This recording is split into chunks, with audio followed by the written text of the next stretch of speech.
Welcome to Killer Women with your host, best-selling author Danielle Girard. And now, Danielle's next killer woman.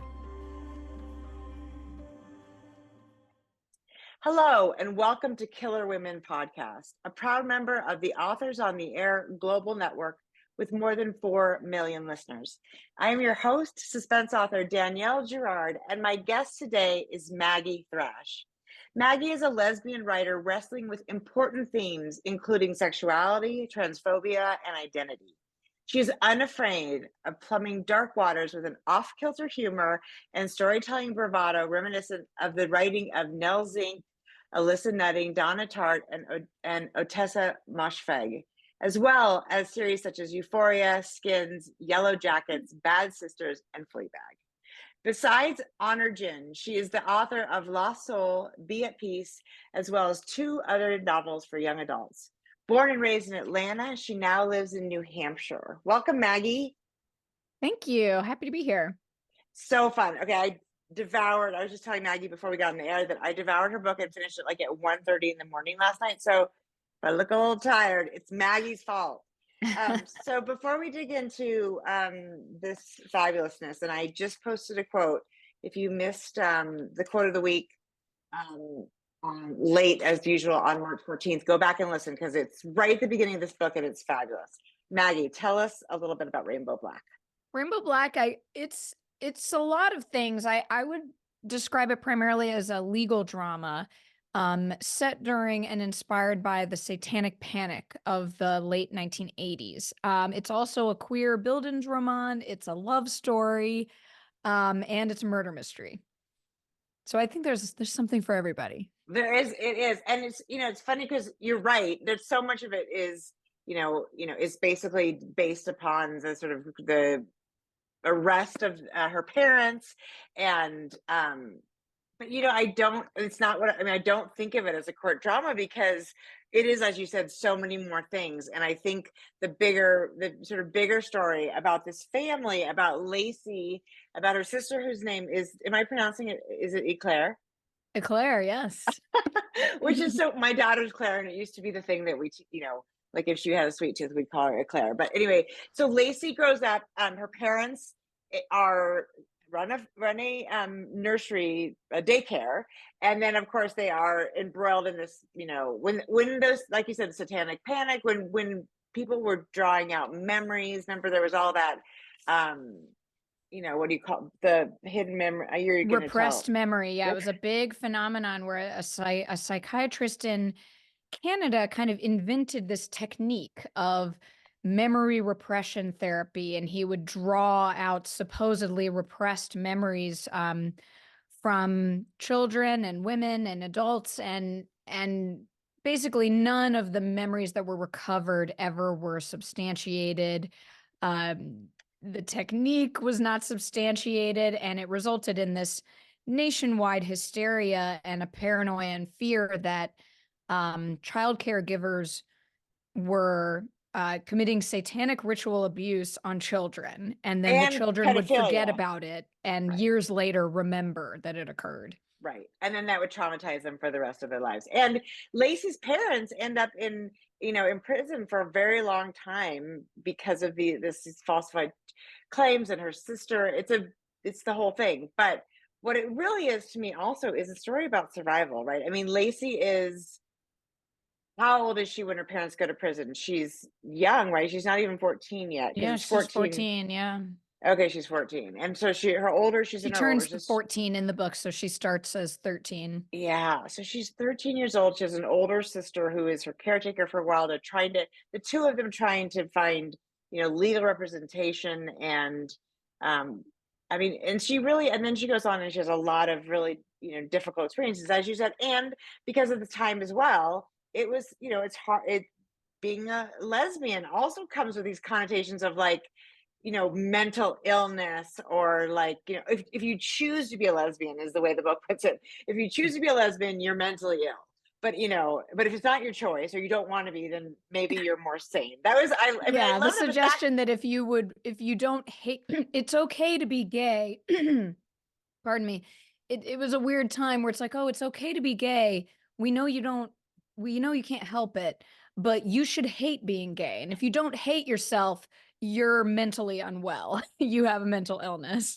I mean, and it's actually crazy to think that that's how recently that is, right? I Mhm. mean, that is not that long ago. And then I love the sort of the way that the story then takes us to Canada. And I'm clearly hopping all over the place because I can't tell you anything about any of that without ruining this fabulous story. But the love story between Joe and Gwen is also so fabulous. So talk to me about what as women, as and then and as queer, as a queer woman, what's why is this story important for us to hear? What is it we need to sort of recognize about the sort of the way the world treats us? Because it's so beautifully laid out in the book, and you clearly are writing with that, the intention of sort of opening our eyes, hopefully, everybody's eyes, straight, male, female, queer, we're all sort of thinking about this in a more real way after reading Rainbow Black. Well, I really appreciate you saying that because, pardon me again, I really appreciate you saying that because I do think the book is for everyone. And so often, if there's a queer protagonist or a queer narrator, it's a gay book and it's for gay readers. And, I don't, I think that Rainbow Black is for everybody.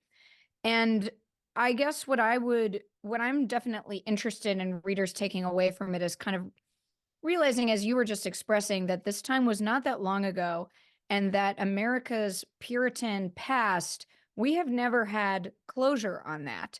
It is still being, litigated on Twitter, on talk shows, on Fox News, everywhere today. And even in some liberal spaces, there's a lot of shaming that goes on. And it's like, that comes from our Puritan past as well. Like being on the left, they're not immune to the kind of ghosts of our Puritan roots. So I would just hope that everyone comes away with it, just kind of thinking about that and feeling better able to recognize in their daily lives as Americans, when that Puritan ghost is like rearing its head.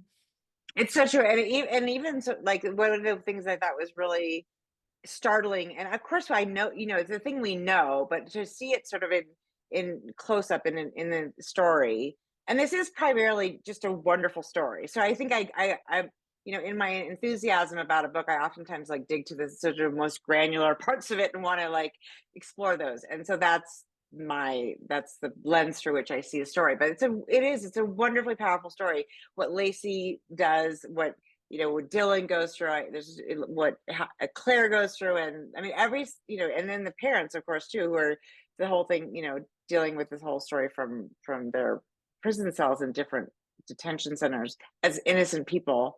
But I think it's interesting to think about the difference between Canada and America, because we oftentimes look at our northern neighbor and be like, they're not so different. And yet they have escaped a lot of things that our country, which is supposed to be this, the best country in the world, blah, blah, blah, we are mired in, right? I mean, like they had the marriage choices, like, lots of things before us. They do seem to be more open-minded. Why in the world is that?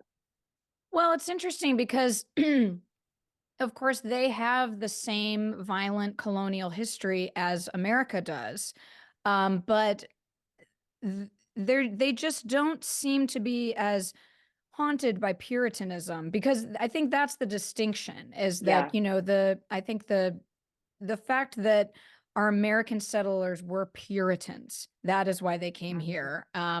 That is different from the settler story of Canada, which isn't to say Canada's was any less violent. Right. But I do think it is what makes us different, and Mhm. it's what makes us as Americans. It's harder for us to leave the dark shadows and the evils of our past behind because we have this Puritanism in our DNA. We totally And it's do. yeah, it's hard to get past. And I feel like every generation thinks that they're the first generation where, oh, it's finally gone. The Puritan shame the Puritan gender roles, like it's finally gone. We overcame it. And then it turns out we didn't. We cycle back again. Right. I love the idea that we would and that we can probably ever overcome it. I mean, I hope we're getting closer for sure. But, well, it's like I just read this quote recently that sort of brings this to mind, which was like, why is it that we focus on these witches that were burned versus the people who burned them? Right. That's sort of the same thing. It's like, we never explore like, what? Like, it's always the story's always about the witches, and what they did to get burned versus like, who the hell is deciding that people should be burned alive? I mean, that is what you mean when you talk about the puritanical spirit of this country. Yes, and that these people, these witch burners, are themselves just people. And I think it's very easy to look back on a time like that and just think, well, the witches were the protagonists and the burners were just evil villains whose minds we're not called upon to understand, because it's like, well, they're just evil. But it's like, if we never examine what makes Americans in particular susceptible to these communal witch hunts, it's like we're just going to keep doing it over and over. Right. And we do it And over we and are. over. I mean, right? Exactly. I mean, Yep. It's like after And we are. 9/11 and now the immigrants, and it really doesn't end.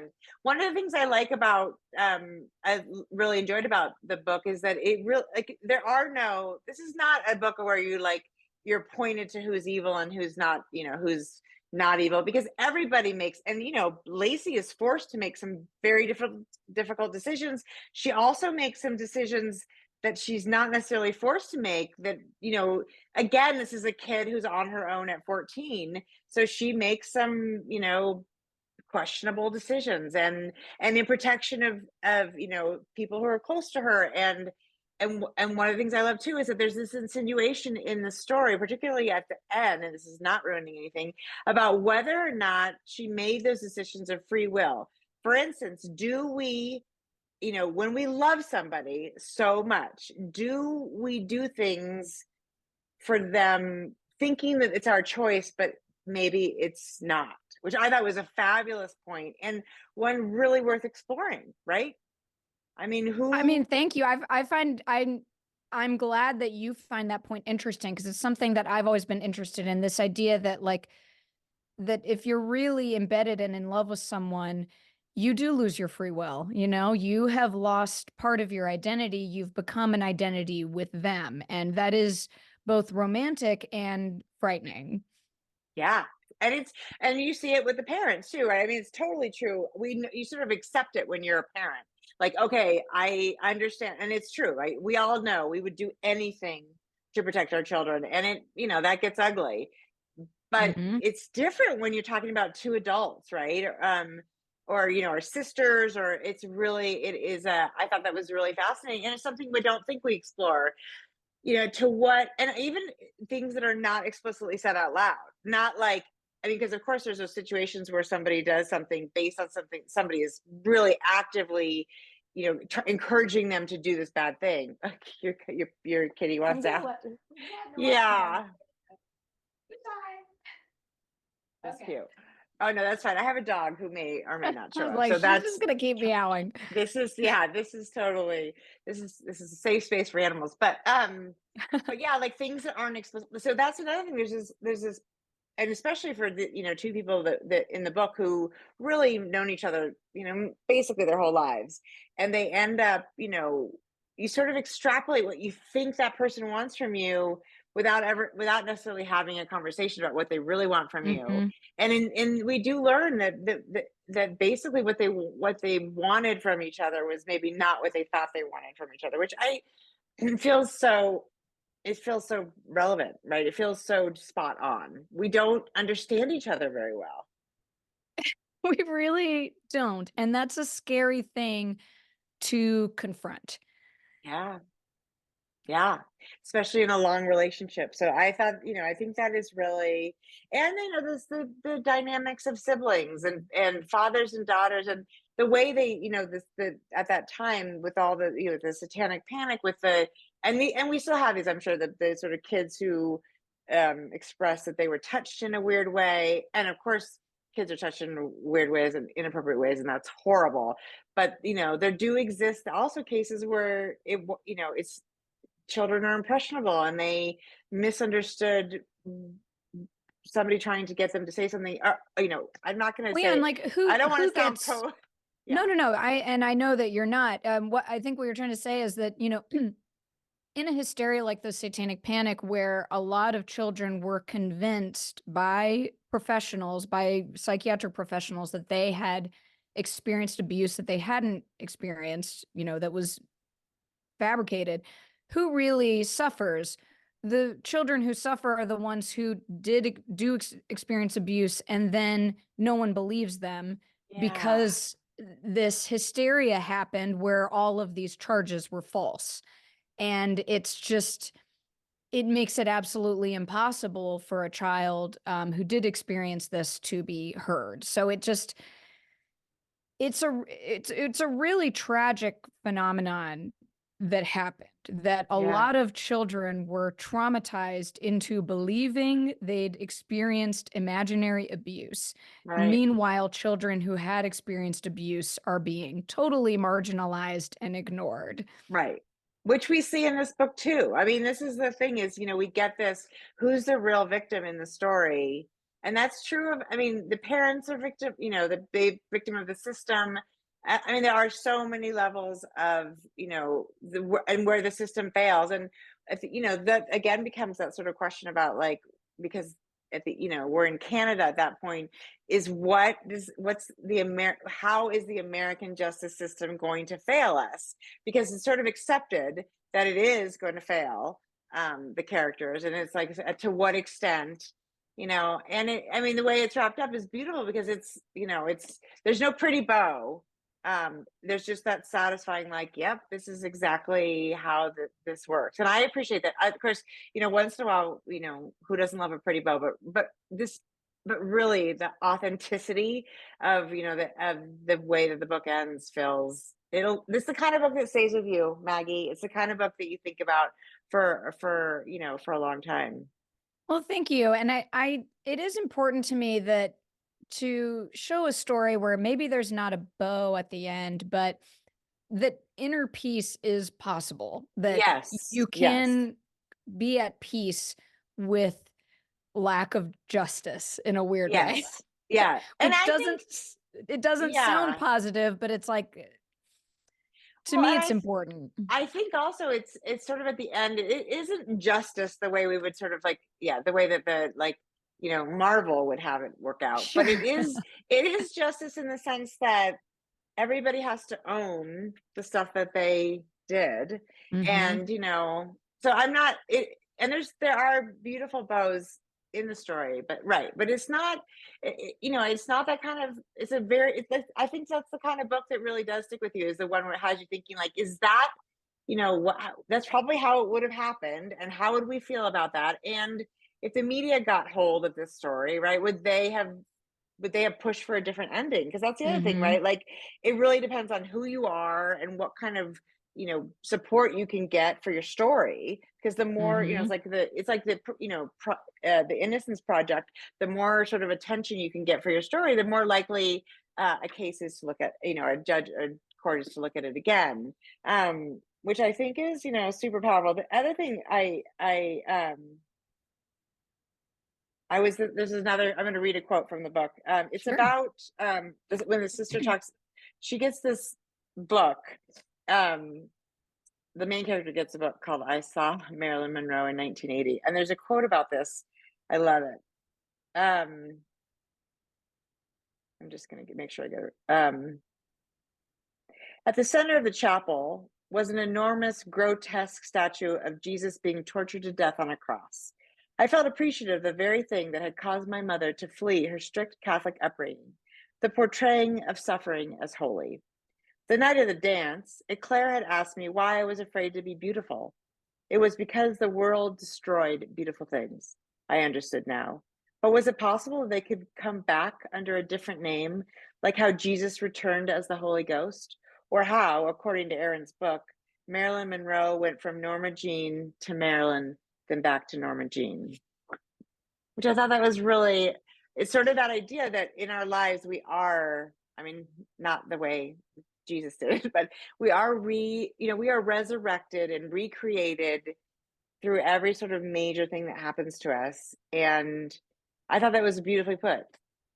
Thank So you. Thank you so much. I really appreciate that passage stood out to you. And it's a really important theme to me, the degree to which a person can change, because these especially as queer people, our transformations are so significant and life-changing, but at the same time, the fundamental soul remains. Like, of course. I've never met anyone who it's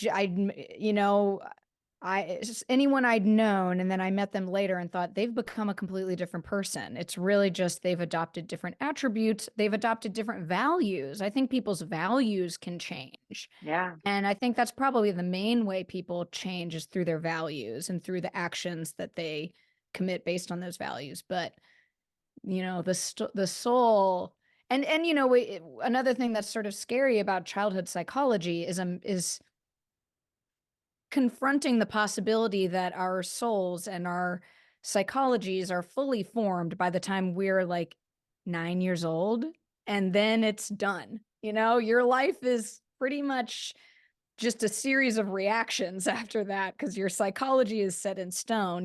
That's a scary possibility. Yeah. I mean, I think so many things are. I mean, I think, the older we get, the sort of more we sort of extract the parts of us that we're like, wait a minute, where did this assumption come from? Mm-hmm. Where, why do I believe this thing? But I think there is something about that, again, I think it comes back to sort of the Puritan, that we sort of, there are some things that we consider sort of, I don't know whether we feel protected of them as adults, but there's something about the way we grew up, and we sort of, it depends on maybe how you grew up. But if you sort of still believe that was basically, you basically had a good upbringing, then it's hard not to sort of pull the values along, even when they don't fit your life anymore, right? Mm-hmm. It's sort of like there's this box of tools I have, and suddenly it's like not a box, it's a circle, and none of the tools work anymore, or whatever. You have to kind of, it's a process, and I think a lot of people I mean, is it fear? Is it laziness? Is it whatever it is? They don't want to look too closely at. Yeah, and I think for a lot of people, they feel like it's pointless to look too closely because, just a fairly superficial example from my own life is I grew up with very, very status aware parents, and I don't think they consciously tried to make me aware of status, but I absorbed that. And now as an adult, that is not serving me at all. It makes me insecure. It makes me compare my accomplishments to others all the time. But just because I know where it came from, I can't really change it. All I can do is, recognize it and try not to base my actions around it. But I think the sort of person who just chooses to sort of replicate their childhood values in their adult values, the reason they're too scared to examine that is because deep down they feel like change is impossible anyway. So why not, if you can't beat them, join them. Why not just perpetuate the mindset that is cemented in your brain anyway? Right. And it's true. I mean, I think, and actually really, I mean, when you talk about, the things that don't serve you and the comparisons, I mean, being an author is, in terms of status, right? I mean, I suppose at some point there's like a status that goes along with being an author, but for the way that America looks at status and success, it's a very small group who sees authors, with status, right? We're mostly It's just a very small group. And if you talk to people from that group as individuals, you will often find that they do not feel successful either.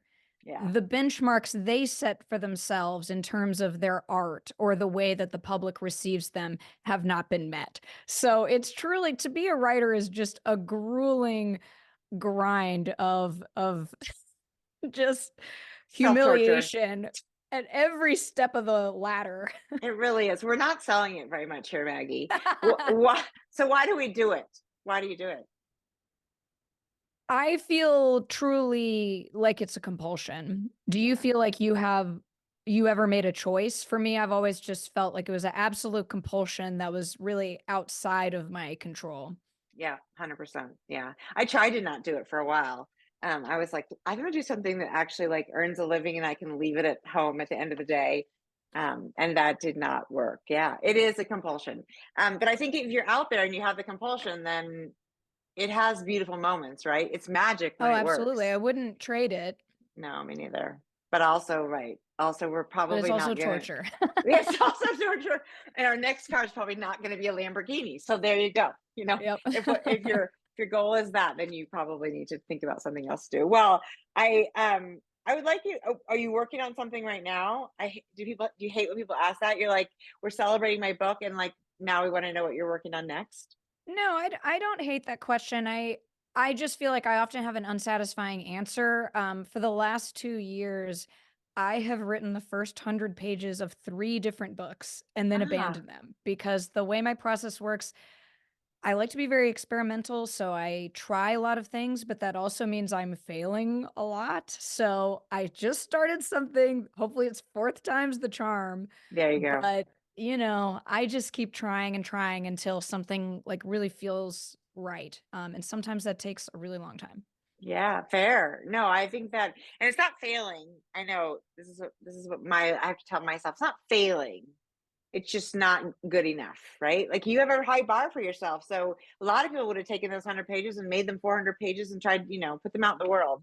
But if you know the level that you want to, deliver at, I then feel like I know when something feels right. And also, it's like these 3, books that I've abandoned are part of the journey of the book I eventually land on because I'm yeah, sure that a lot of the ideas, characterization, a lot of the things I was exploring in those drafts are gonna cohere into the ultimate book. So it's just part of the process. And speaking about identity, it's like essentially it's the same book, but it's changing identities 4 times until yeah. it's the one that feels right.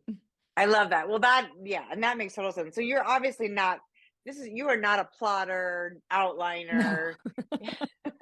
No. You I've are like, tried. I just I can't. know, me neither. I was just talking to somebody else about this. I was like, I think the idea is lovely, but for me, the magic comes from having no idea what's going to happen. So, Yep, I am the and same way.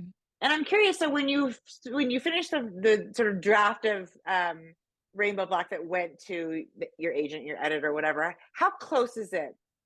Not obviously, there's all the line editing and the work. Hopefully, somebody's doing for you because it turns into it's beautiful. And if you do that yourself, I don't want to know. Um, but what about like the sort of structure of the story? Does it change a lot with your editorial? Well, it's Rainbow Black is an interesting situation, and it's one that I think aspiring authors, it's a story they'll like to hear because Rainbow Black first went out. I first finished it, quote unquote, in 2018, and my agent sent it out to editors, and we got nothing, no bites. I thought the book was dead. Then 4 years later, we did like 3 years later, we went back and edited it a whole ton and then went back in 2022 and did sell it. So, people, even if it seems like your book is dead, anything can become resurrected. Like, never give up hope. It can Mm-mm. come back to life. And so, by the time we sold it this round, it was very close to what Okay. the book looks like. But it had already been through a grueling journey of Yeah. revisions by that point. Well, I think that's another thing. I think that authors, aspiring authors, or starting authors, or all of us have to remember is that you finish a book and you think this is it. I've nailed this, and I'm now going through a really torturous revision on Oh, my you own. are. Ah, my God. Um, and this is a book that has been finished 3 times, so I'm not that far behind you, Maggie. I'm really, and I Wow. mean But I bet it's finished. going to be beautiful once it's finished. It All is, and that I have work is going to be, it's going to come through on the page and it it's like, it's does. going to be so good. That's how I feel, and it'll be. I mean, it's a diversion. I'm making a shift here because I've always done sort of detective mysteries, and this is different. Ooh, what But are you shifting towards, if you don't mind saying? It's basically it's a woman. It's more of a woman's story. I mean, I'm 53, and my kids are grown, and I'm looking now at life as being a woman. And this is a story about a woman who wants to have a baby really badly, and that's all I can say about it without giving away too much. Wow. Yeah. Okay. So No, I think there's a lot of people who are going to want to read something like that. That's really interesting. yeah, and it's about the ways our that's about how we mess up our children and how it's friendships, and it's a marriage is falling apart. So there's a lot of aspects of it that I feel like are interesting, and it's just much more of a literary sort of, but it's still a suspense. I mean, it's still basically it's still a suspense story, but it's very different, and it's really interesting that I'm reinventing. I have to reinvent how I write a book, which I have 16 books out, so it's such a bizarre thing to be like, okay, now I feel like I'm starting over again. Mm-hmm. I'm starting over again. I love that your cat is like, I think the door is opening. Are they making their way? It's fine. It's fine. It's so cute. They're like, let me in, let me out, let me in. Anyway, so it is really different, but I do think it's you have, with some distance, it's easier to see how the book could be better. And so, like you said, like shelving a book for 2 or 3 years and then pulling it back out and giving it a fresh read is a really smart way. So like you said, it's never dead. It doesn't have to be Yeah, dead. it's and when you shelve a book and put it away for 4 years, that's 4 years of personal growth that you now have, that you can Yeah. bring back to the book and you can infuse with the book. So, I just really try to encourage people. Like, I know rejection is absolutely brutal, but you when it's right, it'll be right. Yeah, I think that's right. And I think that I mean, if this started as a book that was, rejected, then I think that's fabulous. Yeah, it Because did. It was rejected by many, many people. I know it's not. I mean, I think that's also the other thing is this business is so insanely subjective. So the fact that you made it into this beautiful thing, I think is really, really impressive. Tell us, I know you're on Instagram, Maggie. Where are you most active? Where if people want to follow you? And I know I don't feel like you have to be on social media, so you can also say, but where No, if you're out I'm an there. Instagram person. I like Instagram. I have to delete it from my phone a lot. I only go on it occasionally, but I do find Instagram very fun and a fun mode of expression. So I'm mostly just on Instagram. I don't have anything else. I have Yeah. Letterboxd, which is like the cinephile social media. If there's any like movie buffs, they can I follow me love that. on. Yeah, well, my daughter, like, I feel like that's also a young person's thing. I feel very old, but that's, she's definitely on Letterboxd, so that's cool. So you're a Oh, movie great. fan. You Oh, love you. yeah. Okay. Movies, Well, in some ways, movies are like my true love, even though I'm a writer of novels. wow. Have you ever tried to do an adaptation? I mean, I've written a screenplay for my first book, Honor Girl, and we'll see if anything ever happens with that. And it was fun to do, but it's sort of like, because I love movies so much, I don't really want to Yeah. start creating them, because then it'll Yeah. just like destroy my love. And I also feel like to take a book, well, I didn't read Honor Girl yet, but to take a book like Rainbow Black and try to make it into a 2-hour movie feels That would be hard. impossible. But it could be a beautiful miniseries, right? Like there's one of those Oh, I think so. 8-part, which I I think actually it'd be great. love. I love now that's like my favorite thing with a book is when somebody takes a book I love and makes it into like an 8-part miniseries, because it's just so fun to sort of to And you get to reimagine that. really get into the world and re-immerse Yeah. yourself into the book that way. Yeah, and the 2 hours is just, and I mean, I know they can make movies like 3.5 hours long, but I would rather they do it in 8 parts. So that's what I'm gonna be hoping for. It was Yeah, put that so energy fun. out there. Thank you. Okay. I absolutely will, and we're giving away a copy of Rainbow Black by Maggie Thrash. So look for that on our Oh, Facebook that's so nice. page. And yeah, I already got it in the copy. In fact, it came in the mail today. It's around here somewhere. Don't even look around. My office is a mess. It was so fun to talk to you, everybody. I really recommend Rainbow Black by Maggie Thrash. It's a different type of book than your standard thriller, and I think you will love, love, love the experience of it. So 2 thumbs up for me. And Maggie, it was really fun to talk to you today. Thank you for joining us. Yes, Everybody, thank you. Everybody, this was Killer Women, and we'll see you next time. Bye.